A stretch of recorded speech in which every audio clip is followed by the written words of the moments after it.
All right, how is it going, everyone? Welcome to another episode of Forward Thinking Founders, where we interview innovative founders about the companies that they're building, their visions for the future, and how the two collide. Today, I'm so excited to be talking to Rajiv Ayyangar, who is the CEO and co-founder of Tandem. Rajiv, how's your day going today? It's going well. It's going well. Good to be here.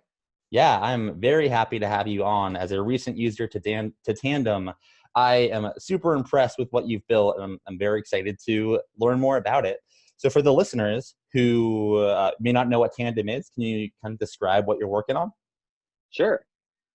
Tandem is a virtual office for remote teams. So it's like a desktop app where you can see who's online and you can see what they're working on, and you can talk and screen share in one click.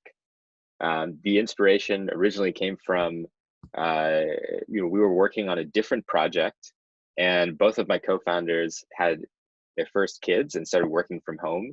And so we became kind of a hybrid team. We started becoming more and more remote.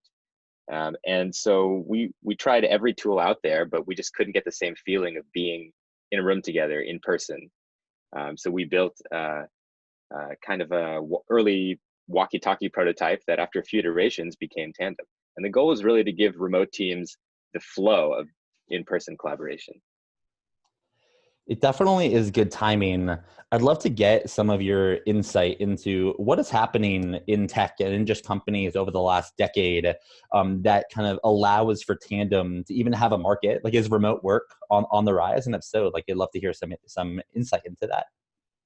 Yeah, I mean, remote work is definitely on the rise. It's been on the rise for a while, but I think that um, with the fight for talent these days, it's becoming increasingly difficult for companies to hire in the centers. And also, and this is not just in terms of the cost of paying like Bay Area salaries or New York salaries. It's just finding the right people, like the people who are the most qualified for the job and know the things that companies need are now all over the world. And so companies are searching far and wide to find those people. And as remote work, so the market is pushing companies to go remote, but at the same time, like the tools have not kept up with that. There's still a big gap between what it looks like to work remotely and what it looks like to work in person. And the predominant way companies have solved this in the past is by going asynchronous. So you have companies like GitLab and Zapier, and you know other companies who are thought leaders in remote work. They've created some very much needed processes and internal practices to make work more, shall we say, gracefully asynchronous. Um, that's part of the solution. But the other half of the solution still isn't there, which is that there are just many cases for which you can't go asynchronous. You need collaboration. You need to think together in real time, and that's kind of the opportunity that we see. That's the problem that we see. That's the problem that we felt when we were working remotely, and in the past when we've managed remote teams.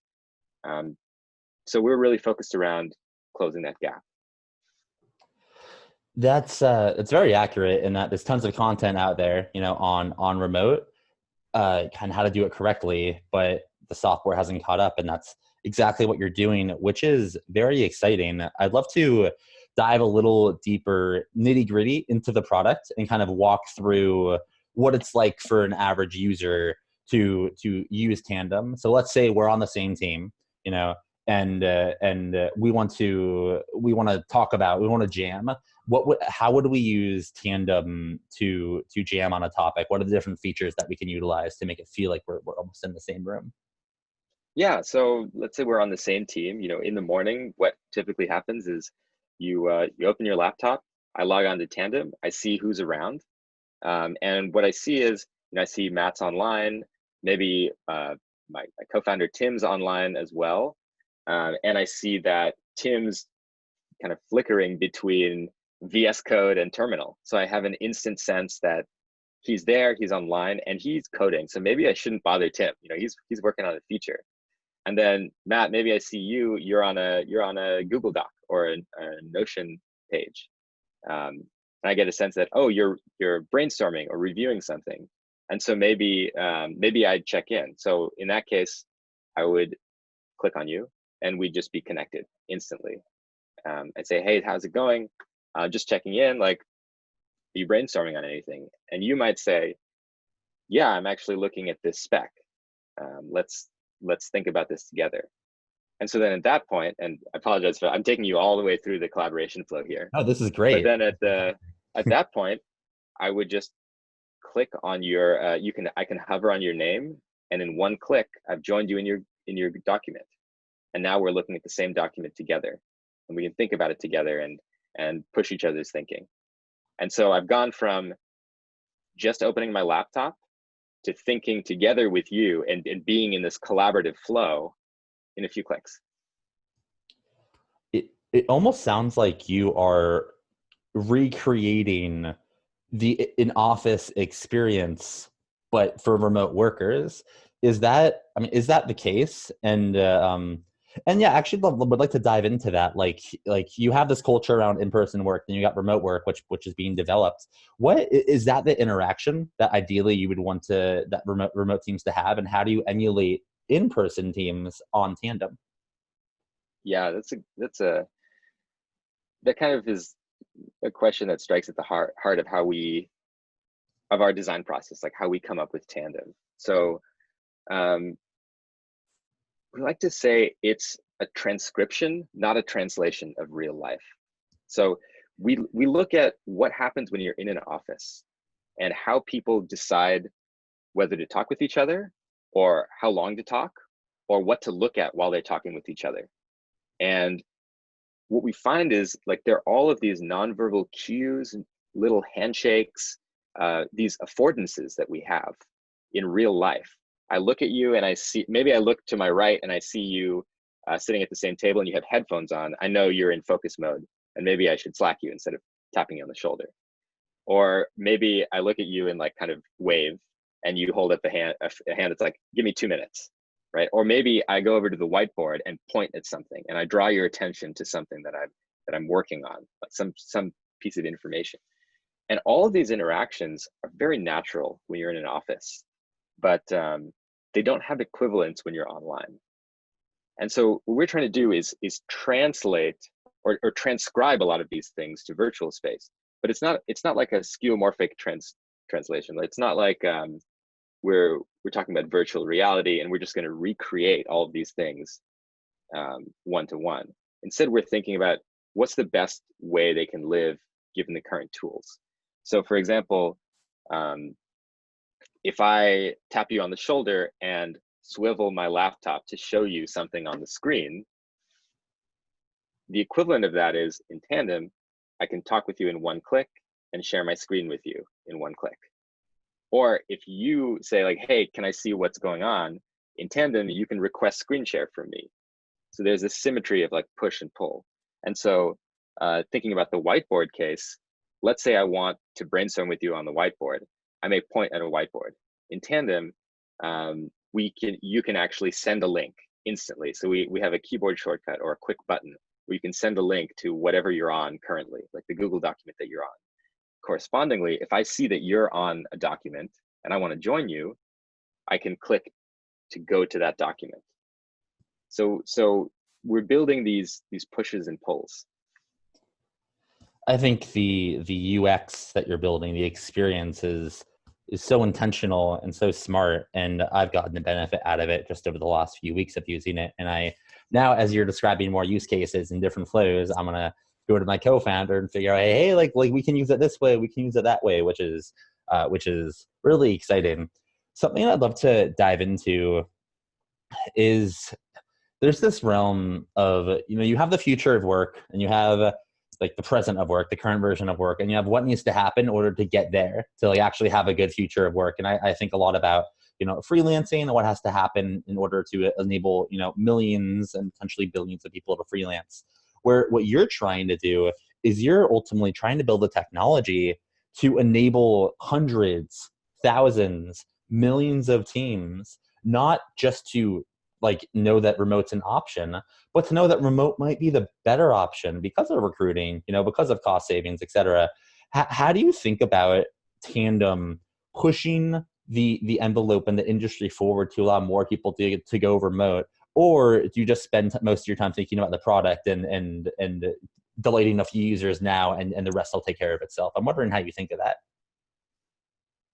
I mean, it's a little bit of both, right? It's a little bit of both. So in terms of how we improve the product in the short term, um, we are listening extremely closely to a core group of users who are giving us a ton of feedback, which is amazing. You know, it's so gratifying to see that loop and to see other people getting value from the product, and to see people pushing it in new ways and using the product in new ways. Um, the, the best example of that is probably how people have been using rooms and creating different rooms for different purposes, which I can get into a bit later. But the second half of your question, we're looking into the future at like what does work look like when most people are remote, and if we succeed um, in closing the gap between remote work and co-located work, so maybe people are more ambivalent about what they do, what kind of new behaviors could we see? And there are a couple of things that are very interesting there to us, like, and to me personally. One is the ability for people to form close relationships, both in terms of collaboration and just personal relationships, remote. And we're already seeing that in consumer land and in the gaming world, with how people are becoming friends on Discord when with people that mostly they just talk with, but then they're also playing these extremely interactive, collaborative games, these rich multiplayer experiences. And so they're becoming friends with people around the world with voice and multiplayer experiences. For us, there's a very straight analogy, right? We launch multiplayer experiences that happen to be work apps. Hmm.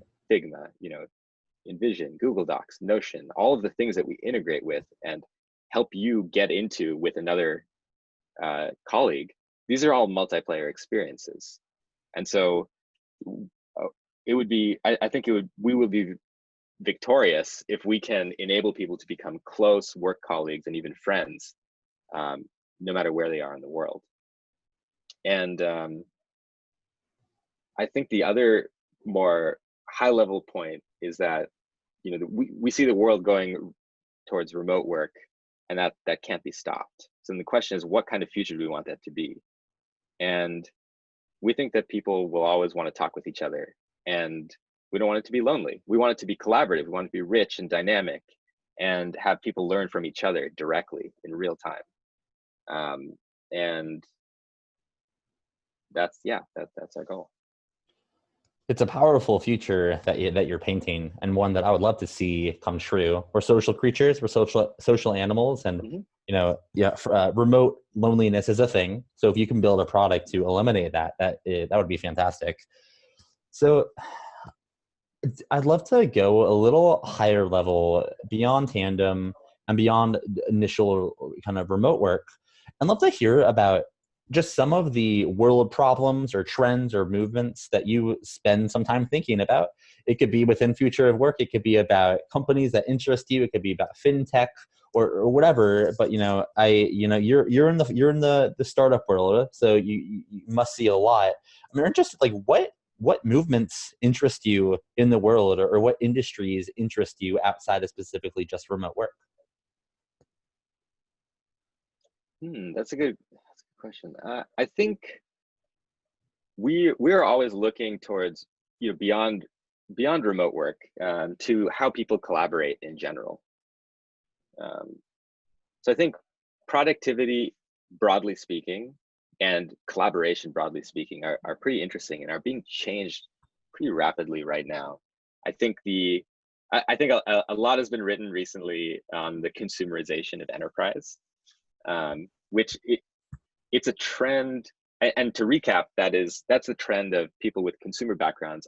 All of us at Tandem would be included in that, who are moving in later stages in their career, taking the same sort of consumer application approach and consumer development approach to creating apps that are hopefully way more delightful than the previous version of enterprise apps. And it wasn't something we thought about consciously. We just sort of ended up here. You know, but I think it makes a lot of sense. And having used some of these products that have this delight to them, like Superhuman is a shining example of that. You know, where you're taking principles from consumer design, from game design, and applying them to a productivity app. Um, I think we spend so much of our time working that if we can make that more enjoyable and more effective and feel more dynamic, and we can learn from our work more, that's amazing. So I'm just really excited by the entire wave of better productivity and better collaboration apps. Yeah, I agree with that. Something I want to mention is there does also seem to be a wave of apps that can be used for multiple, like it's an app that's built and you can use it how you want. For example, I see like an Airtable or a Notion in the category of, like, some people call Notion productivity tool. I call it like a web design tool. Like Airtable can be, it can be a database, it can be a spreadsheet, it can be a way to keep, it's just like these very flexible and fun tools that are being developed. And I would 100% loop Tandem into that make work almost fun. And if work is fun and work can one day be remote for almost all of us, like what a fun future of work to be a part of, Yeah, absolutely. Absolutely. I mean, I think there's another trend in here which is kind of interesting, which is the rise of the super user. And I think it isn't anything that new. Like, anybody who spent enough time working in Excel has become a super user, right? There are things there's a long tail of use cases that people need to solve, and if the tool allows it, people who are very motivated will teach themselves how to do that. But I think we're seeing a generation of people who have used complex products, who use complex products on their phones, have played complex multiplayer games, and so they are able to learn more about how to use a product much quicker than the previous generation. And so there still has to be a short time to realizing the value, but you can build complexity into your product and deliver much more value that way than maybe in the previous generation of products. So that's another exciting thing, especially if you like building product. Yeah, absolutely. That kind of reminds me of what's going on kind of with so Ryan Hoover most recently is working on this thing that I don't exactly even know 100% what it is, but it's called Your Stacks, and Mm-hmm. and you probably know more about it than I do, but it's pretty much like what's your stack, like what's your personal stack of tools, and it has hundreds and maybe thousands of people that are on the wait list for that, and just like what a world where you have individuals who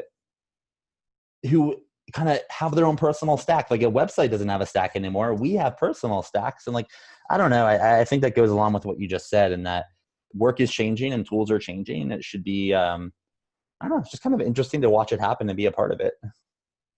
Yeah, there is especially, I mean, I think Ryan Hoover's on the forefront of that with Product Hunt and all the other projects, including Your Stacks, which actually I don't know too much about. It's pretty secretive. I'm very curious. Um, Yeah. but I think there is starting to be a little bit of a blurred line between just like entertainment and productivity, because some of these apps have, especially apps that have a really strong opinion or come at things with a very unique angle. Like one that was kind of interesting on the consumer side was TTYL, the sort of voice-based social network built on AirPods. Yep. And it's just such an opinionated app. These things are very interesting to test and try out with your friends and see how it changes human interactions. So I think it's just a very exciting explosion of creativity that's happening.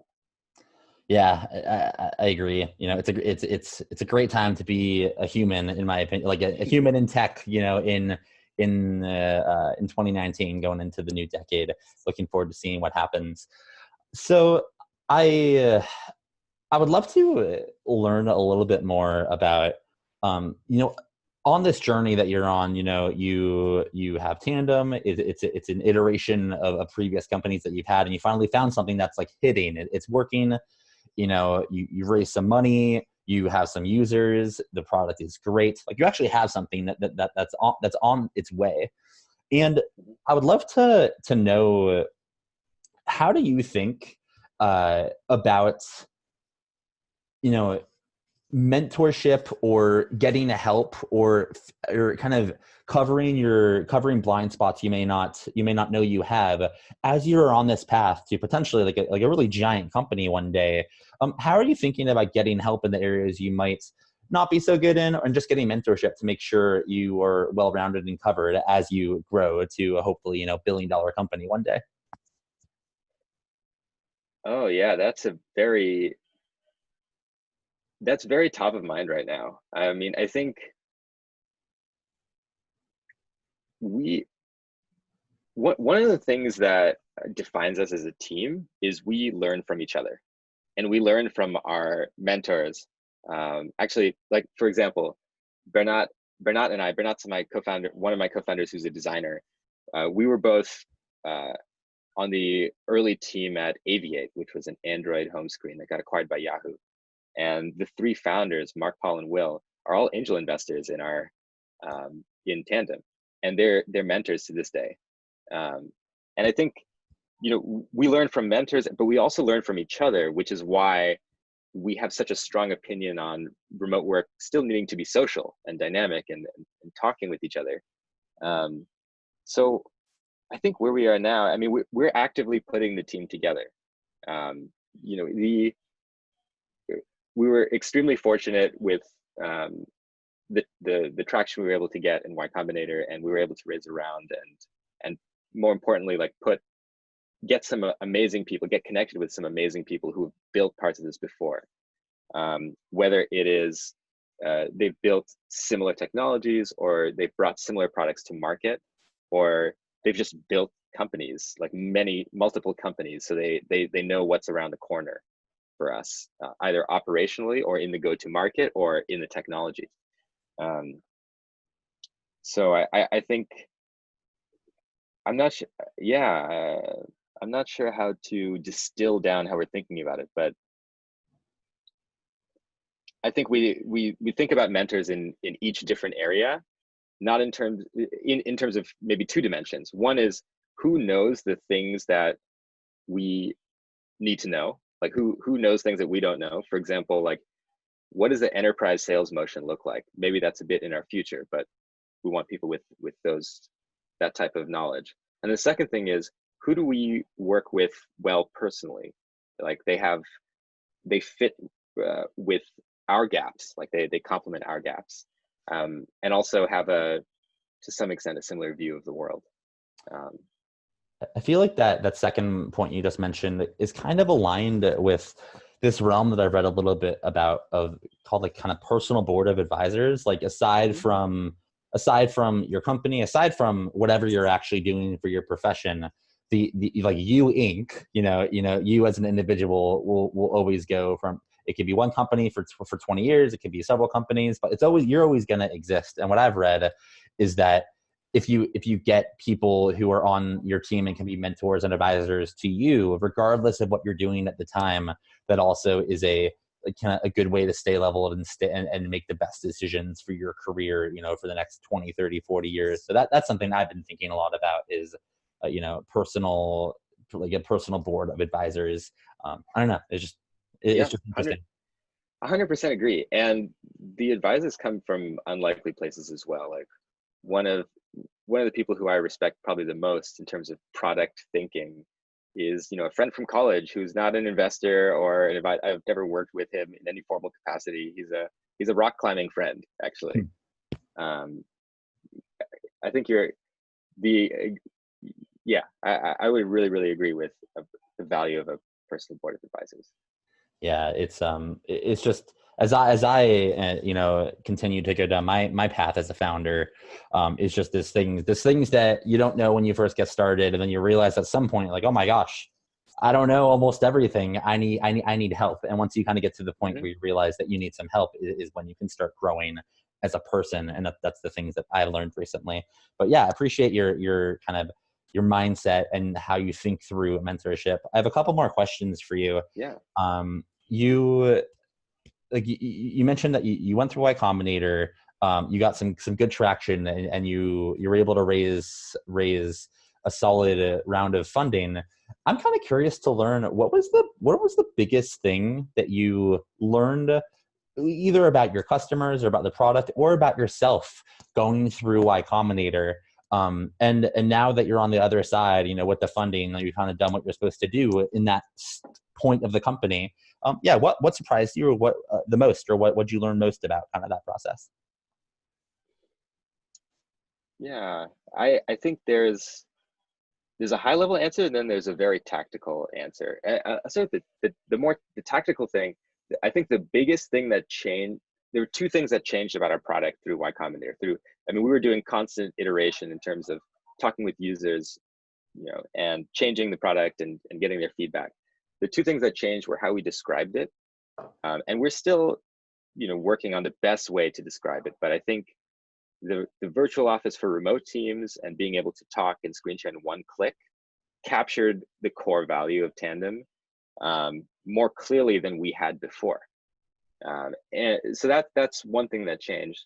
The other thing that changed was when we started Y Combinator, we kind of had two apps. We had the Tandem desktop app, and we had a Chrome extension that did a couple things. It let you send the link of the web page you're at in one click. And on certain documents like Notion and Google Docs, it layered your cursor on top of that. And that's still there, and it's some teams use it, but we de-emphasize that a lot because we realized from the first 20 or 30 teams who used it, that it wasn't really core to the value, and it presented a lot of complexity upfront for people downloading the app. So that had a huge impact on just how quickly new teams called each other. Like there's just way less friction in the onboarding. So those were the mechanical things I think that changed with our business. In terms of a more high level thing that changed is we learned a lot during Y Combinator. I can't recommend it highly enough.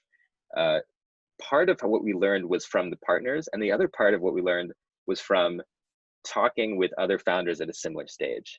And if I were to distill what we learned, it was we got a much clearer idea of what speed looks like in a startup. And speed isn't writing code faster.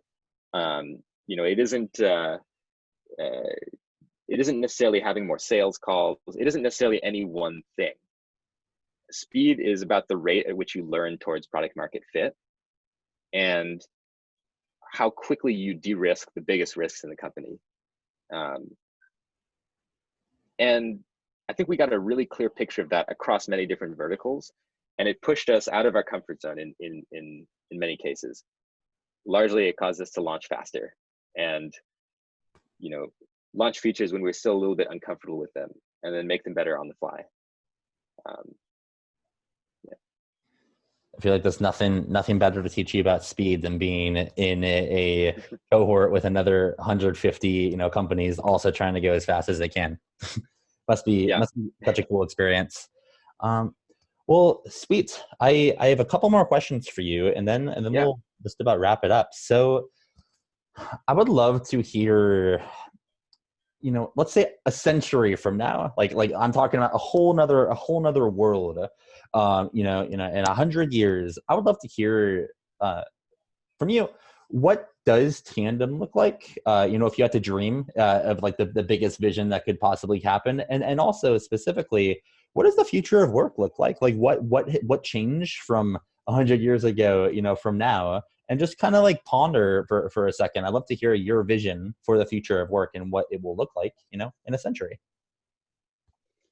Wow, a century is a long time. I know that it makes the creativity, it kind of goes from logical to like what if, like what could happen, and that's what I kind of try to bring out. I did that with Ruben Harris a couple of interviews ago, and he it took him a second, but he's like, oh my gosh, like it could be this, it could be that, it could be this. I'm like, this is gold. Yeah, I think it's very difficult to predict what collaboration will look like functionally. but I think fundamentally it's about people thinking together about a problem. So whether it's in VR, whether there's some sort of collaborative neural link that emerges, and we're thinking together more directly, whether we're thinking in combination with generalized AI, there's so many possibilities for collaboration. I think that where Tandem comes in is removing all the friction and connecting people to other people and to tools and to multiplayer experiences. And it's like the to borrow a term, the meta layer for real-time collaboration. But I think it will look very different even in the next 5 to 10 years, much less the next 100 years. Yeah, I'm very interested to see what is going to happen, in the next decade and beyond, and looking forward to seeing what happens with Tandem, kind of pushing the envelope on remote work. And I have another thought, which is that a lot of what we're doing in terms of collaboration is learning.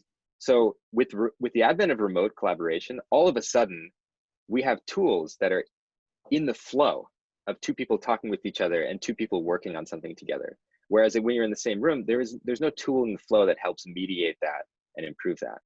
And so a lot of what we're able to do with remote work is examine what work is, what collaboration is. There was a recent short story by Ted Chiang. I can't remember the title of the story, but a bionic man looks at his own brain. He dissects his own brain through a complex microscope that he creates. And so he gets to see his own mind working and answers some really deep questions. And that's sort of happening with remote work. We're seeing how work actually operates. And so the things that we learn now and the things that I'm excited to learn through Tandem about how people interact, they'll be relevant whether work moves to VR, whether work moves to Neuralink, whether it moves to something that we haven't even imagined yet, whether work is mediating between multiple AIs, right? Like all of these things, I think the knowledge that we gain now will inform that, even if the vehicle vastly changes. I like that a lot, and I agree. So I have a last question for you before we wrap it up. You're doing the startup thing. You've built a product, you have users, you're growing, and you've learned a lot along the way as you just described. What I would love to know is what advice you would have for someone who is sitting at home listening to this podcast or driving in the car that has an idea for a company, wants to get started, wants to push their vision into the world, but doesn't necessarily know the first step. What advice would you tell that person to just get started? First of all, do it. I mean, I think that you learn so much by trying things, that it's just worth giving it a shot and trying to make it happen. I mean, I think that depending on the idea, there are a number of good places to start, right? Like usually talking to customers or talking to potentially users just makes it so much more real. Trying to sell it even before you have made it can be a way of like validating that this is something people want. I think I don't know if I'm going to be able to say anything that's unique from the best literature out there. But I would say just do it. I will say that is most people is an iteration of just get started. And the reason I asked that question is because sometimes someone needs to just hear it enough and hear advice to get started enough that like one time, maybe it could be this episode, they're like, screw it. Like I'm doing it. And I just think it's the best advice is just like, give it a shot and see what happens. So I appreciate that.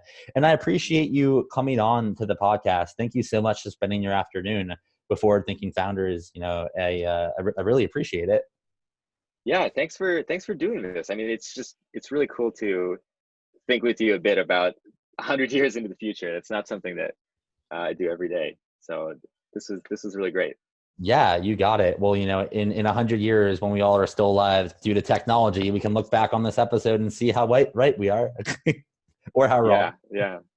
Cool, man. Well, I hope you have a great rest of the day. And if you're listening, appreciate you tuning in, and see you all next week. Thank you.